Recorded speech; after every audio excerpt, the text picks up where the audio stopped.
السلام علیکم، میرا نام ڈاکٹر محمد سلیم ملک ہے اور میں کنسلٹنٹ فیملی فزیشین۔ آج کا ٹاپک بڑا ہی اہم ہے آپ کی گردوں کی صحت کے متعلق کہ کیسے آپ اپنے گردوں کو اچھی حالت میں رکھ سکتے ہیں، گردوں کو خراب ہونے سے بچا سکتے ہیں۔ آج ہم آپ کو بتائیں گے کہ آپ کیا کھائیں، کیا پئیں، کیا نہ کھائیں، جن چیزوں سے احتیاط کرنی ہے وہ بھی آپ کو بتائیں گے تاکہ آپ کے گردوں کی صحت اچھی رہے۔ تو آگے بڑھنے سے پہلے اس چینل کو سبسکرائب کر کے بیل آئکن کو ضرور پش کر لیجیے تاکہ آپ جانیں ہر قسم کی بیماریوں کا علاج اور رکھ سکے اپنا اور اپنے پیاروں کی صحت کا بہت سارا خیال۔ آپ جانتے ہیں کہ اب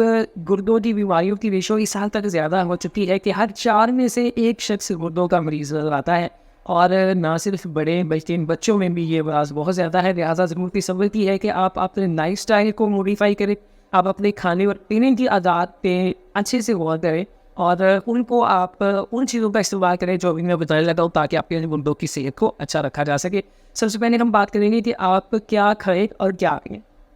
کھانے میں وہ تمام چیزیں جن میں سٹرس کانٹینٹ زیادہ ہوتا ہے ان کا استعمال زیادہ کریں، جن میں تربوز شامل ہے، لیمن ہے، اورنج ہے، ان کا جوس ہے، وہ زیادہ سے زیادہ استعمال کیا جا سکتا ہے۔ دوسرے نمبر پہ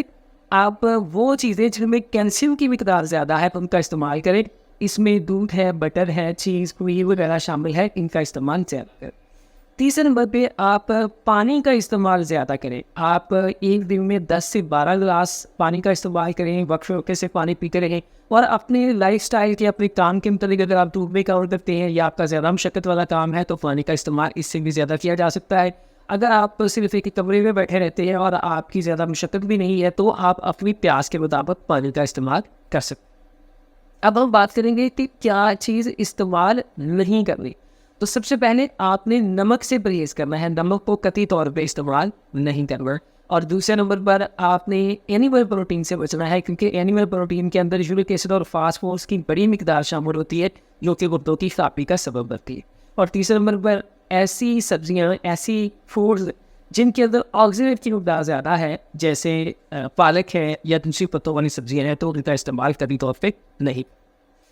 اب بات کریں گے لائف اسٹائل موڈیفکیشن کی کہ آپ اپنے معمولاتی زندگی میں کیا تبدیلیاں کریں جن سے گردوں کی خرابی سے بچا جا سکے اور آپ کی گردوں کی صحت کو اچھا رکھا جا سکے۔ تو سب سے پہلے ان ایکٹیو لائف اسٹائل، یہ سست قسم کا لائف اسٹائل آپ نے چھوڑ لیں، کوئی نہ کوئی آپ کی مصروفیت ضرور ہونی چاہیے۔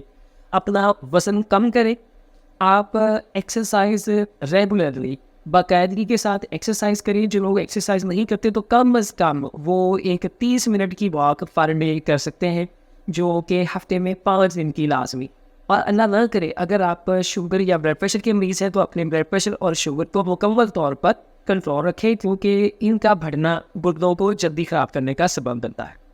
اور سب سے اہم چیز اسپیشلی ہماری سوسائٹی کی کہ سیلف میڈیکیشن سے بچیں، اسپیشلی جو پین کلر ادویات ہیں ان کا استعمال قطعی طور پہ نہ کریں۔ اگر آپ کو بڑی ضرورت پڑتی ہے تو اپنے قریبی فزیشین سے کنسلٹ کریں اور پھر ہی کسی پین کلر ادویات کا استعمال کریں۔ اور آخر میں بات کریں گے کہ اللہ نہ کرے اگر آپ کو گردوں کی علامات کسی طرح کی کوئی نظر آتی ہے، جیسے صبح اٹھتے ہیں تو چہرے پہ سوزش ہوتی ہے، پیشاب بہت زیادہ آتا ہے، کم آتا ہے، یا آپ کو ٹخنوں پر سوزش نظر آتی ہے، پیشاب کی کوئی رکاوٹ ہے، جلد وغیرہ ہے، تو فوری طور پر گردوں کے کچھ بنیادی ٹیسٹ کروا لیں، اپنے فزیشین سے کنسلٹ کر لیں تاکہ بار وقت گردوں کا ٹریٹمنٹ کیا جا سکے۔ ان ساری چیزوں کے ساتھ ساتھ آپ باقاعدگی کے ساتھ نماز ادا کریں، قرآن حکیم کی تلاوت اور ترجمے کو اپنا معمول بنا رہے، اللہ تعالیٰ کی مخلوق کی خدمت میں لگ جائیں، اللہ تعالیٰ سے ڈیروں دعائیں کریں تو آپ دیکھیں گے کہ جلد ہی آپ ایک صحت مند اور خوش و خرم زندگی گزارنا شروع کر دیں گے۔ اللہ تعالیٰ سے دعا ہے کہ اللہ تعالیٰ آپ کو اور آپ کے پیاروں کو ہمیشہ ہنستا مسکراتا اور شادماد رکھے، آمین۔